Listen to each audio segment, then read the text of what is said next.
Where did I hear about? Insert your product name here. You say? Why, I saw an Insert your company name here. ad on AtheismTV, and I just had to get me. Insert quantity here.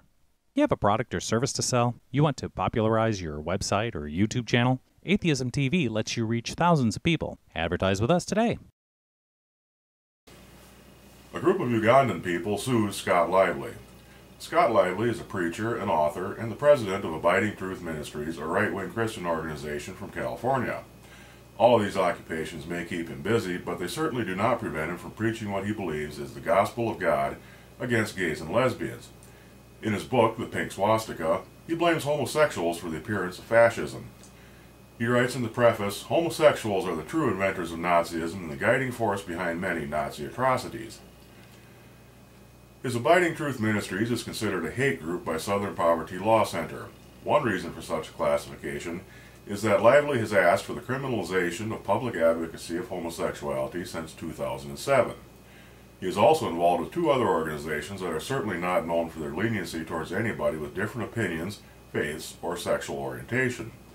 We're talking about the American Family Association and the Watchmen on the Walls. Over the past decade, he has been fairly active in Uganda and involved in that country's attempts to pass an anti-homosexuality bill. Lively even spoke in front of Parliament.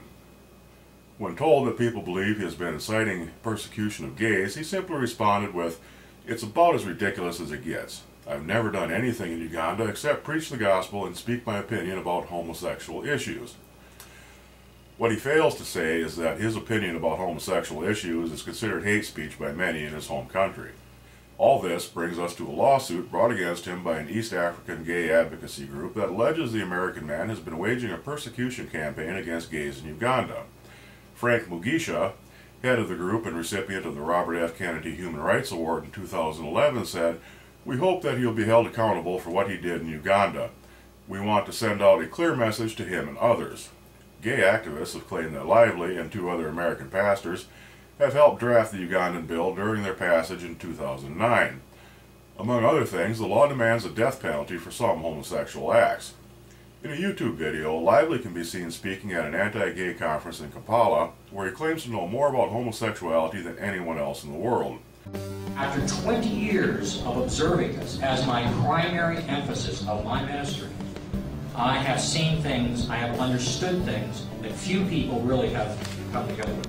And so for all of these years, I have been focusing on this topic. I know more about this than almost anyone in the world. He also theorizes that people have defined him as a hate monger in order to scare homosexuals from quitting a lifestyle they supposedly do not like. He then moves on to his theories expressed in the Pink Swastika. He calls gays super machos who are killers, serial killers, mass murderers, and sociopaths. There is no mercy in these people.